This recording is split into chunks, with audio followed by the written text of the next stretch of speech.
And I'm going to shortly share the screens with you. And all you're very welcome just to this afternoon session.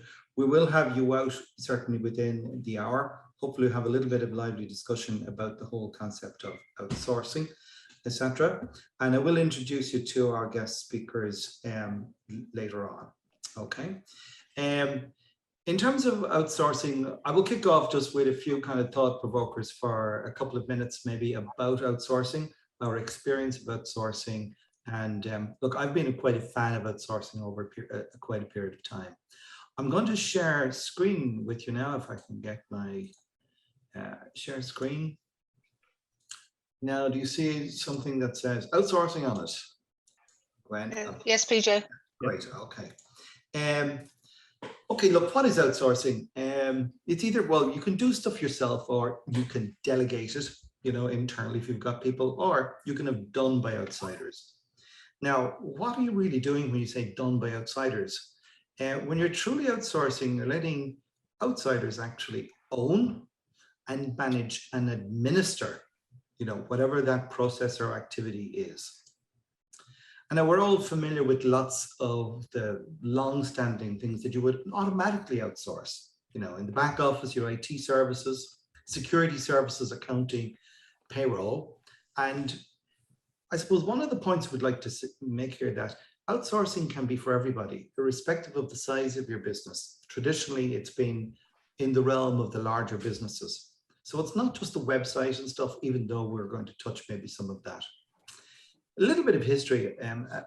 During the last Great Recession, I was faced with a board decision, which was don't make redundancies, but save as much cost as you can. That was quite a challenge because business had fallen very significantly. But at the end of the day, I outsourced window dressing, marketing, payroll, procurement of any non-product services, even procurement of product, which we did through you know, concessionaires, hairdressing, cafes, ladies' fashion, shoes, facilities management, etc. Of those, possibly the outsourcing of marketing was the toughest because we still needed a head of marketing internally. And sometimes executives will judge their power based on the number of staff they have in their department, not about how effective the marketing function is, unfortunately. One that was much better was, in fact, you know, the outsourcing of facilities management, because in that situation, we were able to transfer the head of facilities, who was then going to be working for a much more professional facilities management company. We ended up getting a better service, and he was spread over maybe 5 different sites, not just one site. So you can get much better value also from it. And we did things like outsource graphic design, but in all cases, the difference, it wasn't just procuring an ad hoc service, it was about procuring a longer term relationship that was negotiated. So if we think about the classical benefits of outsourcing, you know, access to scale, so you can benefit from lower cost, access to quality, so somebody who's much more specialized than you are, access to innovation, because if they're specializing in that area, they may well be much more innovative. It also can allow you to focus maybe more on what your core competency is. And it can give you the flexibility to grow where maybe you just can't recruit maybe the right people, but also knowledge about what is the true cost. So our example of this is a personal example again. We have an optical business, Murray O'Leary Opticians. And one of the great big decisions we made many years ago, over 26 years ago, was would we put in workshop to actually manufacture the lenses in-house? Everybody was doing it. The purchase of blanks was extremely cheap, and they were practically automated with the new technologies that were coming out around then. You'd have no transport, no turnaround times. So we decided to outsource. Why? Well, A, our rental costs were extremely high and the space cost relative to it. So we were going to have to devote space to that. The other was that it gave us transparency on the cost of it, in that you've got a lot of fixed overheads, employee costs, etc. Also, you got to pay for all the downtime. You got to, if it's not your core competency, well, it just wasn't that for us, and it wasn't something that the staff loved doing. It was regarded as a much lower level of function. And we knew many opticians that actually spent all day and night, when they finished their day job, went into the nighttime job, which was actually manufacturing the lenses. So the concept of core, what is core to business, was really invented in 1970 by Professor Leonard Wrigley, and was popularized by Tom Peters a decade later. Wrigley was a Corkman, in fact, but was one of the most famous unpublished doctoral theses ever out of Harvard. And he did the calculations on what kind of companies added value, and came to a very firm conclusion that the companies who stuck to the knitting and understood their core competencies, what their core competencies was. We knew in the optical business that making people hang around for an hour, because the big thing was lenses in an hour. So to counteract that, we actually put up advertisements in a window that says lenses you can't get in an hour, leveraging bulk of very big laboratories. Also, whoever had the most innovative products in the world, we could select from them more than anybody else. And we knew that people, if they wanted temporary fix, have lots of options to give them temporary fixes. Otherwise, it's a full replacement service. The answer ultimately was our margins were very much the same. So classical challenges you might face, you're afraid people might copy what you're great at, failure to actually deliver solutions that you need, or would you become dependent on your outsourced partner? Are there hidden costs that you don't realize? What's it going to do to your culture? Will there be disruption in moving it across? And I certainly failed to outsource accounting at the time, because it was regarded as too much disruption in the politics of the situation. You can also have perceptions about outshoring versus outsourcing, or offshoring, we should say, which is a slightly different thing. So finding the right fit may not be that easy, and there's certain ways you need to go about doing it. So why don't more people do it? I mean, it is a huge part of the market, and it is growing, and the pandemic has accelerated it. And one of the little tricks here maybe is, if something has no stakes, it's inconsequential. Don't waste your energy on it. Flip a coin. There are no consequences maybe to the decision. That's a very easy one. It gets a bit more difficult when there's some critical thinking involved for lower stakes. And what we'd say there is, look, delegate and just give a criteria for the selection. However, the ones you're probably most concerned about is where they're high stakes. And this is really where you need to set and spend time at all of these phases, setting the criteria, establishing the facts of the options available. And maybe somebody else might be doing it, but that option might not be available to you because they're fully committed as is. So that availability and investigation of the marketplace is very important. Determine acceptable options. So in other words, what is your level of acceptability and how many people qualify within that? Then you can pick your favorite out of them, maybe through gut feel or something else that stands out about them, and then compare each of them with that single one you've chosen on a one-to-one basis. Add odd numbers to your decision team so that you've got a vote effectively, and you've always got a winner. You don't have a draw. And then to understand your non-cost negotiables. So that is things that doesn't cost the other party any money, but are of great value to you. Could be security, could be time, could be length, could be the level of people involved, or whatever. One of the key things in that methodology, and you see the word there, people often don't do it because fear of a better alternative. We all know about FOMO, but fear of a better alternative is what often prohibits people from making the next steps. The key here is, when you do make a decision to eliminate one you're evaluating, make sure it's eliminated for good. So some tips, do's and don'ts, and I'm sure we're going to hear much more later on. Maybe get help in procurement.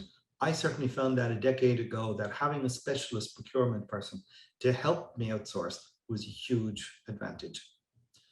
Understand what you love doing, what you're great at, because that's where you're going to excel. What is difficult for you but easy for others? That becomes a no-brainer to outsource. Will the best employees be attracted to you as a place and a career path? What I mean by that is we recruited at one stage graphic designers, but the thing was they weren't part of a career path. It was too small of an organization, even though there was lots of efficiencies in it, but we weren't going to attract and retain the best graphic designers in the business. Can you transfer the staff to the outsource? I gave an example of that earlier. And then we'd say, look, talk to 3 references. That is somebody who's new, somebody who is a medium length customer, and who's a long-term. Because what you want is a long-term relationship here, but that long-term is a series of short terms. And finally, to certainly get a great service level agreement. And I'm saying don't be put off because of FOBO, because there are a lot of advantages.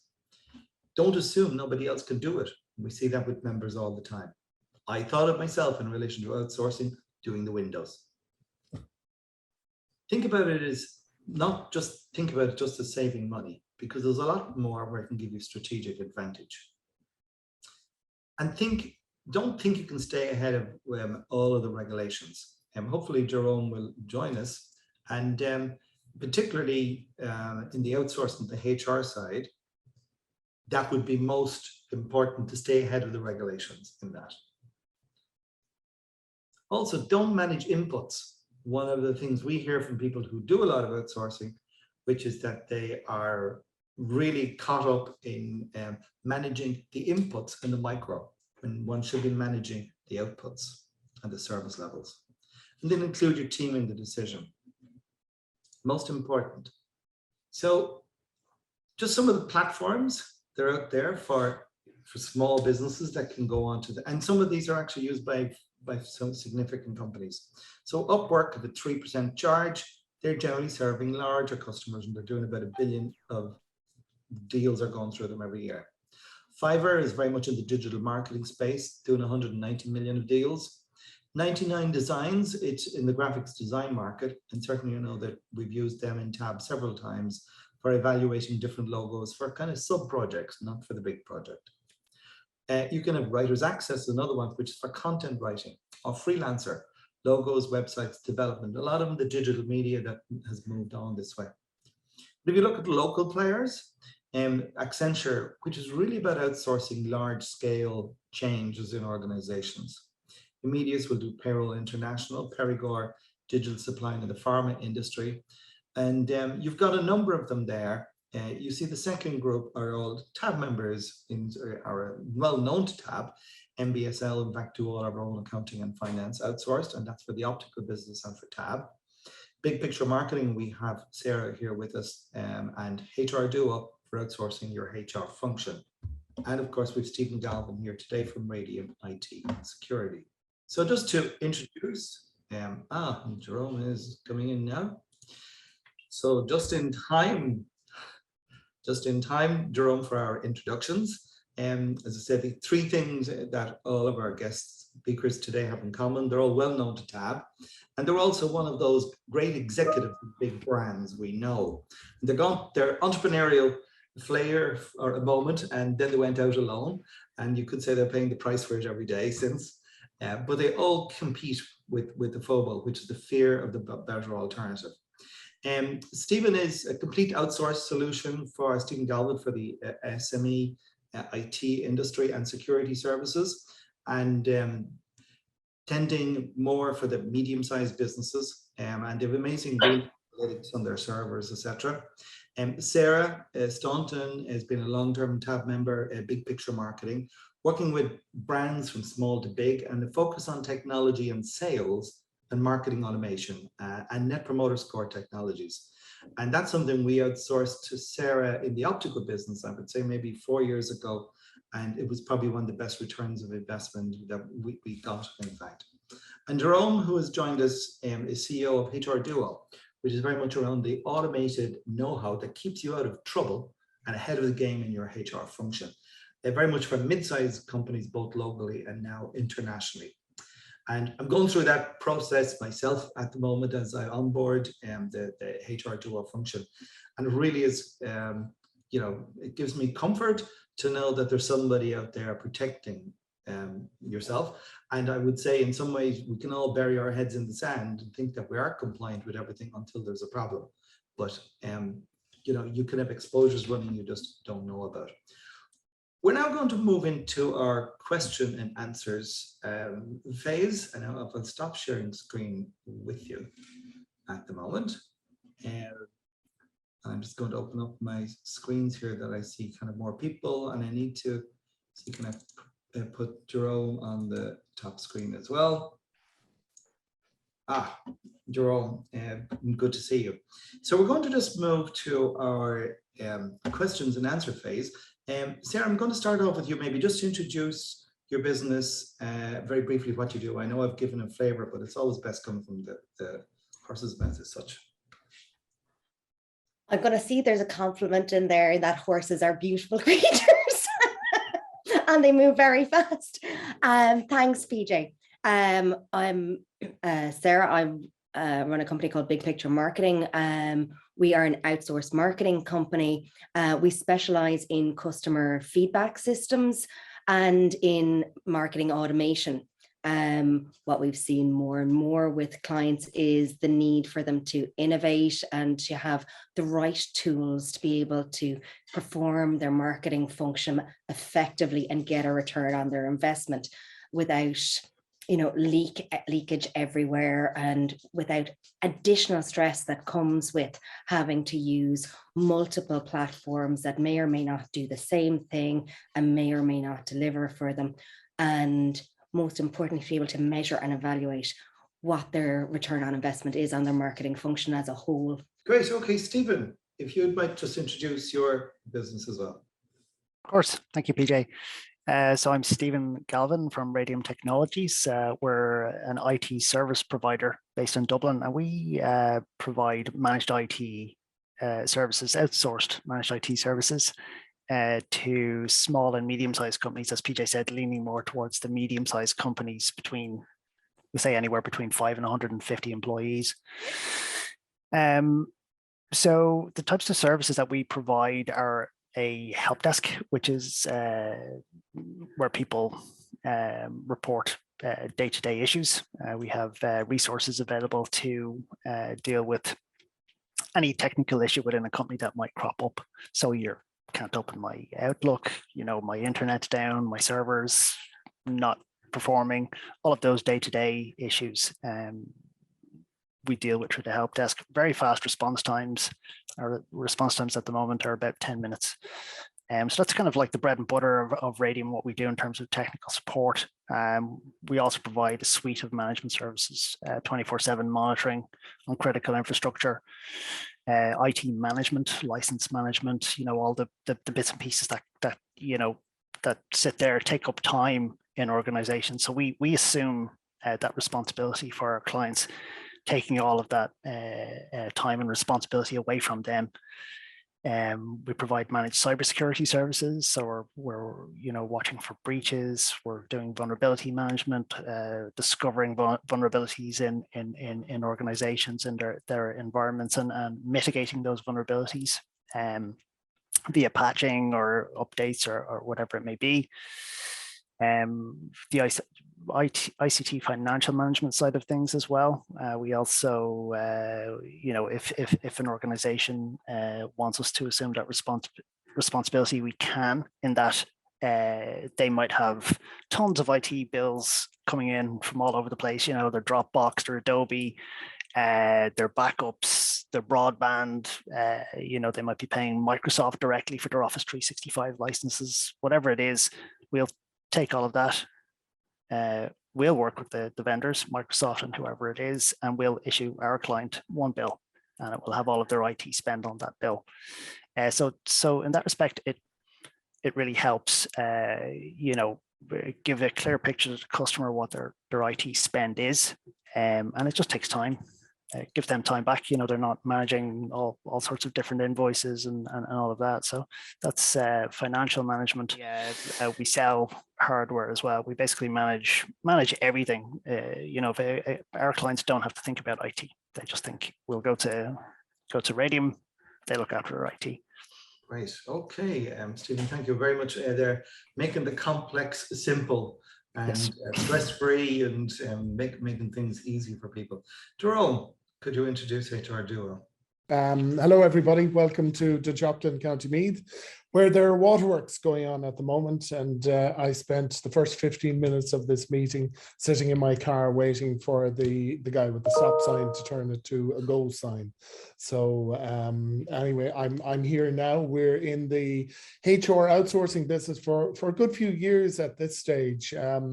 My own background is really in the development of technology and the development of HR knowledge and the interplay between those in trying to manage and complete most HR processes and compliance requirements, essentially without human intervention. Now, we have a good few humans around here in Duchopton. There's about 31 of us. There's another 7 of us in Birmingham, and we have another 3 or 4 in Brasov in Romania. In Ireland, we provided quite a broad base of service. So if you're between, say, 50 and 250 staff without a HR department, we'll provide you with the technology that will do your day-to-day HR. We'll provide you with the support to deal with the exceptions such as employee relations and recruitment. And we will provide a HR manager to ensure that all that works correctly and that you have a proper senior HR support in terms of the day-to-day management of your services. We also sell primarily in the UK. This is our only product at the moment, and it runs from around 50 staff to 1,000 staff, where we're selling into HR departments. And what we're giving to them is, if you like, our unique core product, which is taking the HR policies and procedures and documents which we write, getting them to interplay with the system so that decisioning can take place. And that means that a HR department doesn't have to have an employment law expert sitting around to transpose employment law into effective policies within the workplace, and that the line manager, in order to manage the day-to-day HR, doesn't need to be a HR expert. So within that broad portfolio, if you like, of focus, we also provide services to companies with 2 or 3 staff or 10 staff, and they may be interested in the core product, which is the software product with the content and knowledge onto it, and they may also buy an add-on of employee relations to support them in their day-to-day work. So a broad base of work. We've been at it since about 2013. Our product is quite developed at this stage. We're only operating in Birmingham for the last 2 months, but thankfully we're finding that the same problems exist over in the UK as exist over here, and that the same solutions are effective in terms of dealing with the HR, whether you have a HR department or whether you don't have a HR department. Thank you, Jerome. Again, the concept of making the complex simple and reducing the risk to the client. Speaking of which, in terms of different kind of clients, you know, for every outsource organization, there's a particular client that gets most value out of it, because let's call it your sweet spot as such. Maybe starting with Jerome, could you say what is the client that actually gets most value out of your operation, and sort of why is that the case? What kind of sweet spot client? Well, in terms of broad outsourcing, I suppose our best value is to companies that have complex requirements that are growing and that need a HR manager, that need an employee relations support, that need a recruitment support, and that also need that day-to-day management of their HR administration, which our system does. So those are the companies that tend to get maximum value because they get our core product and they get the recruitment, employee relations, and HR manager add-ons. I would also say that HR departments are increasingly quickly seeing the value of the core product, because there's a tranche of, if you like, external supports that they may have needed to deal with employment law and the application of it and advice around it that they no longer need. And there's an administrative support that small businesses, and we are focused in the SME market, are never going to have, that our system does. So those would be, if you like, the two groups of our customers that I believe would get the maximum value of the product. In other words, it's almost that, let's say that the company who is somebody in charge of HR who's making bits of themselves trying to do everything, but maybe not doing everything terribly well, and maybe exactly. And most SMEs are not big HR departments, but yet they have to turn over the same level of services that bigger, more resourced HR departments do. Absolutely, Stephen. And for you and your client base. I would second a lot of what Jerome said, just in a general sense. But I guess customers who would get where the best value exchange of value would lie for us would be customers willing to and open to accept a recommendation. I find a lot of smaller businesses, they just want IT support. They just want, okay, something's broken, fix it. Whereas if an initial review is performed, the client is willing to accept the set of recommendations set out,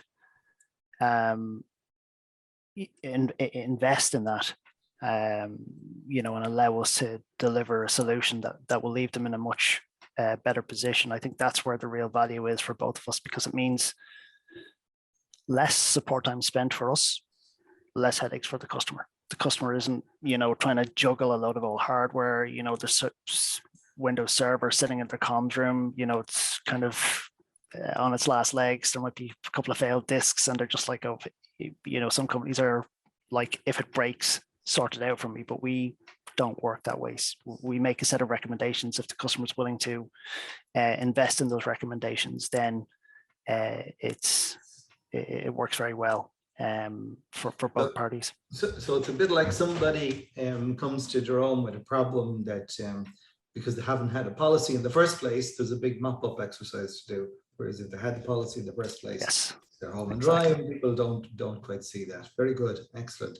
Sarah, and for you then, you're just on mute at the moment.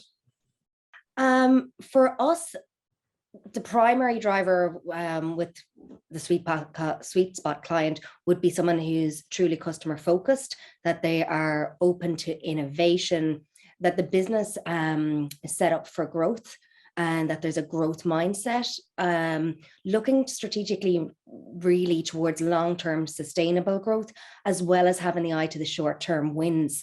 We're finding that having internal resources is really beneficial to clients, but there may be a skills gap, especially like over the last 2 years, because of the climate. Like there's huge focus on digital transformation, and like the need and pace of innovation has really accelerated. So businesses might find that the skills and capacity that they had previously just isn't working for them now. So that's a really nice sweet spot where we can support the business and support the marketing function, because trying to do everything all the time just is very exhausting for anyone, any person, don't mind a whole marketing function. Having that they have tools already, and that maybe that there are too many tools, or that the tools, aren't working in alignment together, that they're maybe operating in isolation, and there needs a more strategic view put on things to achieve the return on investments that they're looking for. They're really the type of clients. It's from quite small to quite large now at this stage, some of the clients that we're working with. But the sweet spot really is the customer focus, being open to innovation and having that strategic outlook. Okay, so we're hearing this common thread of a strategy, having a strategic view of it, which is not just about reacting, it's getting out ahead of their challenges and creating opportunities. Maybe moving on to that, to give us could you give us sort of examples, and when is it that a client doesn't get value, and what are they doing wrong? What are the pitfalls and where it doesn't really work out? Maybe Sarah starts with yourself. Well, maybe for me in my own business and with clients, like sometimes you can be quite fearful to take the step, and it's overcoming the fear. And maybe if you read James Clear's book, Atomic Habits, that really points you in the right direction. So some of the mistakes can be taking on too much, not automating enough, not relying on outside resources enough, being afraid. Like fear is a huge thing for any business or owner. Like risk is huge. So being able to critically evaluate the risk and just go with it. Like if they're operating in isolation, can be a big mistake, like not talking to another people, not spending enough time seeing where your market is going, leveraging the energy from people just like you. Having way too many tools is a big mistake. Trying to keep up with the market instead of looking at, well, in context, what do we need for success? Do we have to have everything? Who's our market? Where do they hang out? Because that's what communication is about. That's what sales is about for 50% of it. Knowing who the right people are, where they are, how to talk to them, not taking the time to properly think on this, to put the plans down on paper, to bounce them off somebody else, bounce them off a whole team of people if you can.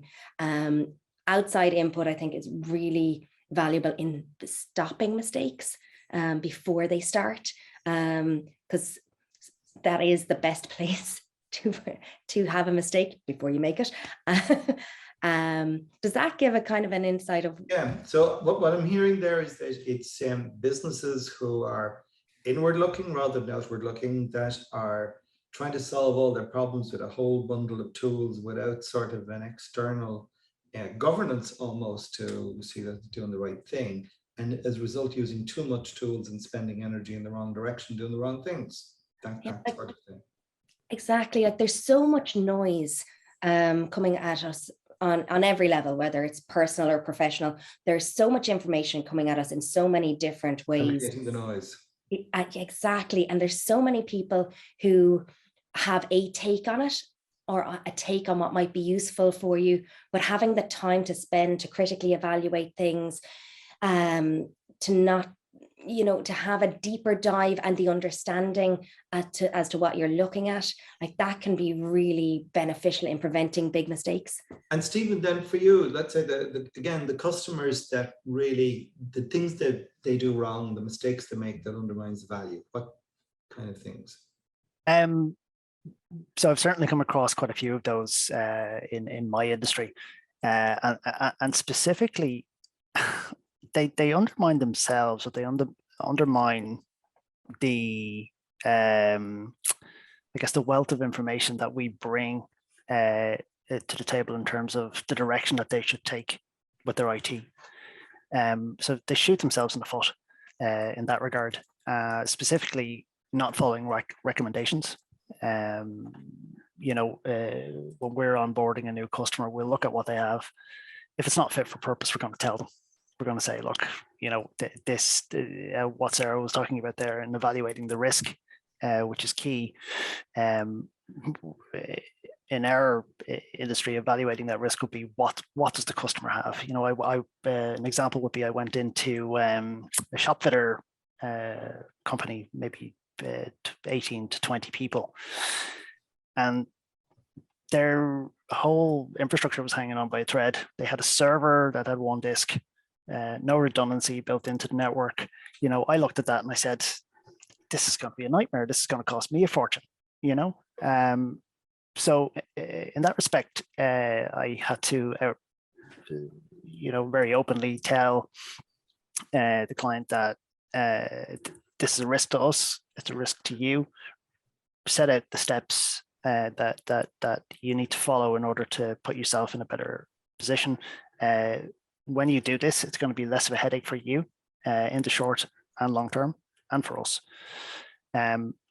So with that customer in particular, there are two types of support arrangements with us. And on that initial quote to the customer, I had to say, we're going to put you on fixed support.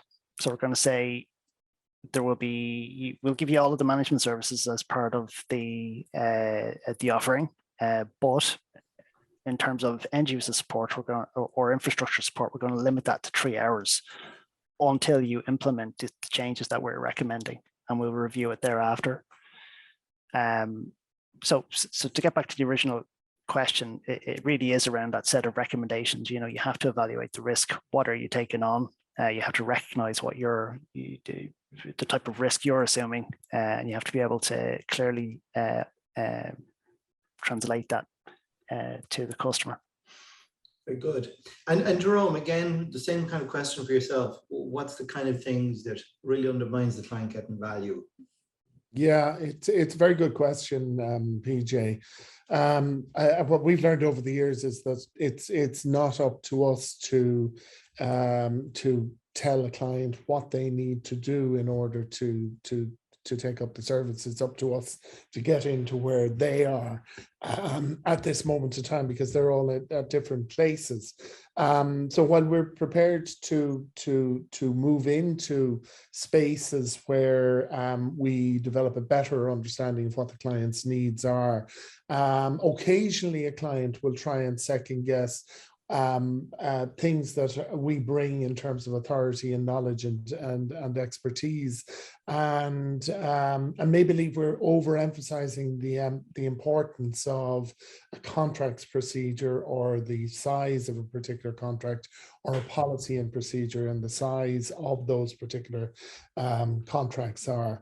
And we're able to stress to them that, number one, they're not just getting pieces of paper, they're getting support that comes with those pieces of paper.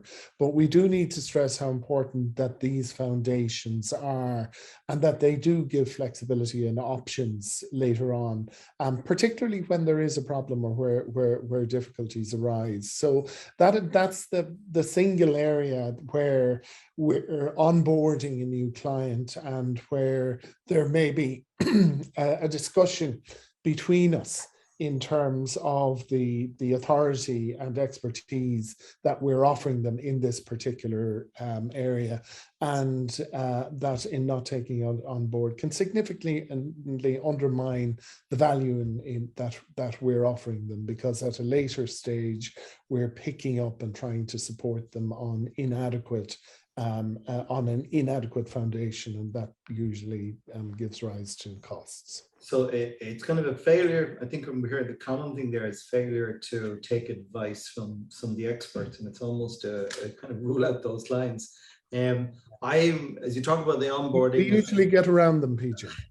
As I'm going through it just myself, our contracts of employment just multiply by 3 in terms of the length of them. Yeah. But thank God there's HR Duo there, because the policies are about to do the same. They're probably they're probably about to multiply by 10 relative to what we had before. But thank God there's kind of HR Duo there who's going to be, let's say, the reason why it's happening, and we're moving to best practice. Because to try and do it on our own would be just impossible. So, Jerome, thank you very much for that. One of the things maybe is, before we bring maybe some questions from the group, could you talk maybe a little bit about, you've all mentioned about changes in technology and that people getting left behind, and talk a little bit about the technology solution, the technologies that you're bringing to the solution that's different. About the different type of technologies that we're using currently. The biggest problem that we try and solve for customers is to reduce the amount of software that they use, because they're trying to log in to half a dozen social media channels at once. They could have anything up to 20 different avenues of communicating with clients. So technologies that we would use would be something like Messenger Bird to align that.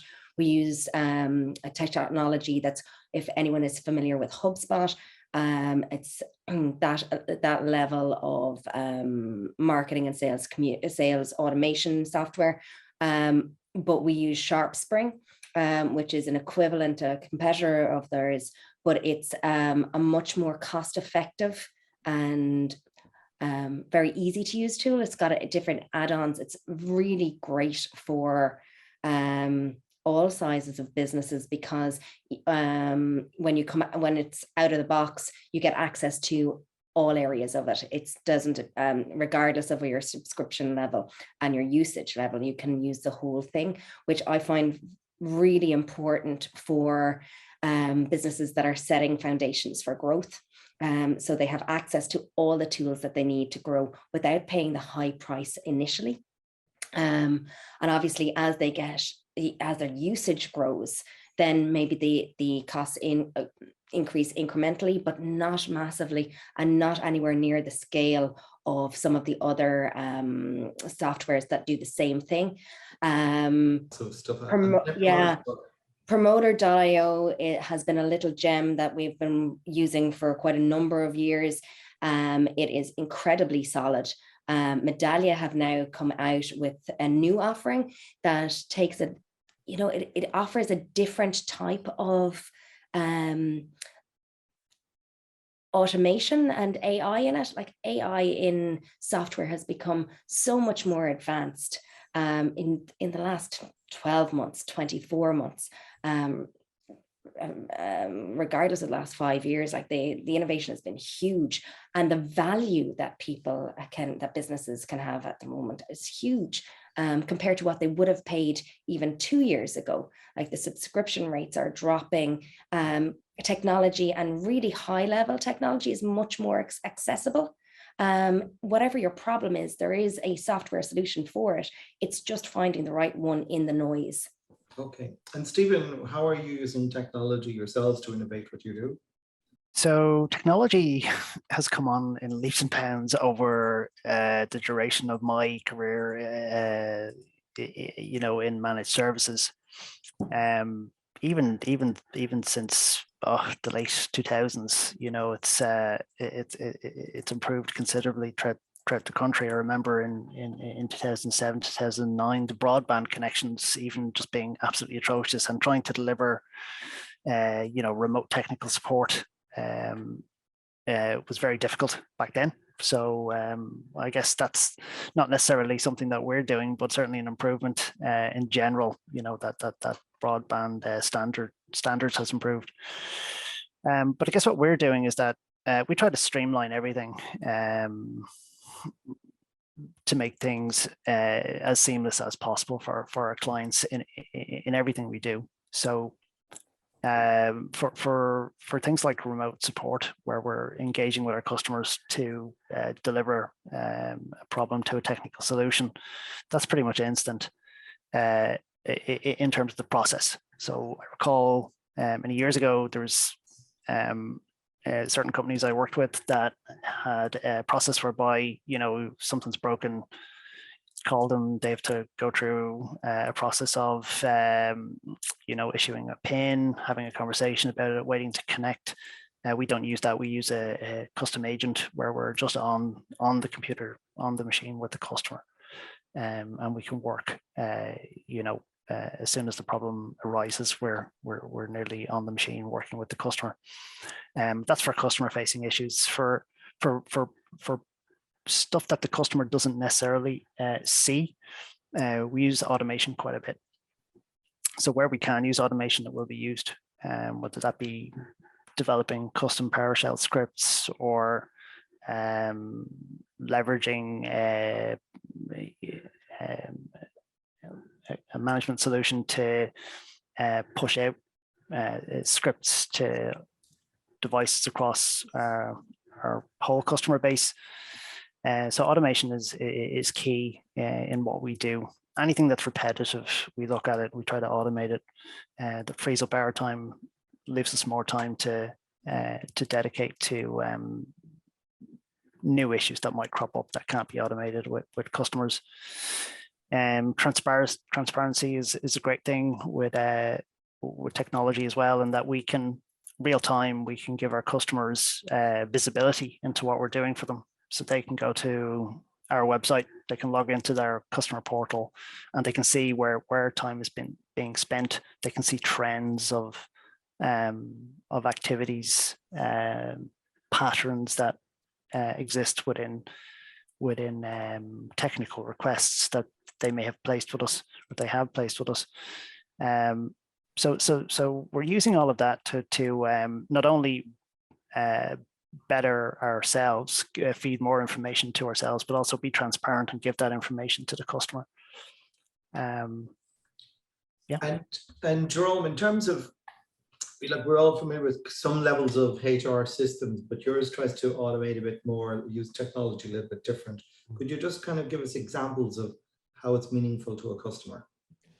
What we're trying to achieve in one sense is a once and done approach. So oftentimes when there's a new piece of employment legislation introduced, you bring in an expert, the expert briefs you as a HR team or as a management team in terms of what is required and what the changes are that are required, and you take those on board, and then that team will go and brief other people and so on, and then a year's time everyone will have forgotten about it. The briefings will have to commence again. What we're trying to do is literally once and done. So you take a piece of what's the most complex piece of employment legislation, the Working Time Act, and you build in the requirements of the Working Time Act into our system, be it around tolerances of working hours, be it around advice in terms of people taking holidays or types of leaves that might come up, force majeure, and nobody has to wonder about what something written in 1997 actually means now, because the computer has taken over it. And even though I explain it quite quickly and straightforwardly, it's quite a complex thing to do, but once it's done forever until the next change of in the Working Time Act, or until there's a change in the law. And that's a powerful piece of information and knowledge that companies have and don't require the overlaying expertise that they would wish. And which means that our software has to be as good as any other software in the SME market, and thankfully it is. But where we're moving to very rapidly at the moment is that 80% of the HR that needs to be done in a company will be capable of being done before the end of this year by our system without human intervention. And that's a really powerful and unique attribute that we can bring to the market that is useful for you, whether you have a HR department or whether you don't have a HR department. So technology is key to everything we do, PJ. I just want to open it up to the group. Sorry, if you'd raise your hands if you have any question. Paul, did I see a virtual hand coming from yourself? Sorry, did you have a question for somebody particularly? You talking to me? Yes, Paul, yes. Yeah. Sorry, I was an accidental hand, but I actually do have a question. Specifically for Sarah, and because if I understood correctly, you said that the biggest problem you're seeing with companies is that they have too much tech, and that's reducing the capacity basically of the staff because they have too many tools to interact with. So what would you say is, when you go to one of your clients and you suggest, maybe replacing a handful of tools with one automated solution, what kind of objections would you get from them? Would it be, are they open to change, or would they tend to resist it? Or, maybe the cost of switching over to software, is there anything that stands out in particular? From a cost perspective, I would be very cost sensitive. Like, I think your tools should give you really good return on investment. I don't think you need to spend extraordinary amounts of money, particularly if you're an SME. Like if you look at where HR Duo is pitched, like that's really affordable for any level of business, and it grows with you and scales with you. I haven't had huge objections, to be honest with you, when we've done audits, because like what we do is we go in, we audit your whole ecosystem, what's going on, what's talking with what. Sometimes it's not necessarily about getting rid of tools. It might be consolidating. It might be putting Martin from Target, who's on the call, like he'd be very familiar with this, and I'm sure Stephen is, like having working with APIs if you're at that level, so that the tools are talking to each other, so that you don't have to have 49 logins to achieve your workflow for the day. I haven't encountered anyone that had found an objection with that, because it just makes life easier. If people don't have to be moving in and out and in and out and in and out, like it just makes life easier for employees. It makes it easier to manage things. It makes it easier on visibility. Haven't found that. The challenge is generally, if you're ready to take the step, cost isn't prohibitive with this, because say if you're not at the level where you can afford software developers, there's other solutions like Zapier where, okay, you pay a subscription, but it's not prohibitive. It doesn't prevent access to it. It doesn't prevent access to automations. Lots of the mainstream software providers have integrated into it, and there's other programs like that, like PySync and things, that if you don't have big budget for integration, you can use that. And it's not about just completely getting rid of loads of tools. It's about making sure that you have the right tools to be able to do the right job and get the results that you need. So yeah, objections on that, there generally aren't too many, to be honest. So I'm in the RPA space, so that's really good for when you have tools that maybe don't have APIs, especially with legacy software that need to communicate in the front end. And one of the things I've encountered is that, especially for smaller businesses, even if the return on investment is potentially large, the upfront cost of some of the bigger software suppliers like UiPath or Blue Prism, or those kinds of levels, can be prohibitive to a small company. So that's kind of what prompted that question. I would generally be do you have a kind of a template or something where you can show them, here's what you're going to spend, this is when you expect to get your return, to kind of sell them on the solution? Generally break it down and quantify the benefits. Like what this is going to be the outlay. Generally, we have a strategy whereby we can see what the low-lying fruit is. We'll be able to have a ballpark estimate of what value will be brought from that. The more because of the nature of marketing, you can test it at a small level and see what the outcomes are coming from. Generally, I run anything for 3 months just to test it, to proof it, so that you can bring people along the journey with you. Like RPAs, they can be a huge investment. But I don't know, generally when someone has a burning problem and you're able to give some sort of quantification of it, and you're able to put fail safes in place so that we'll stop, we'll test, we'll revise if we need to. They tend to come with us.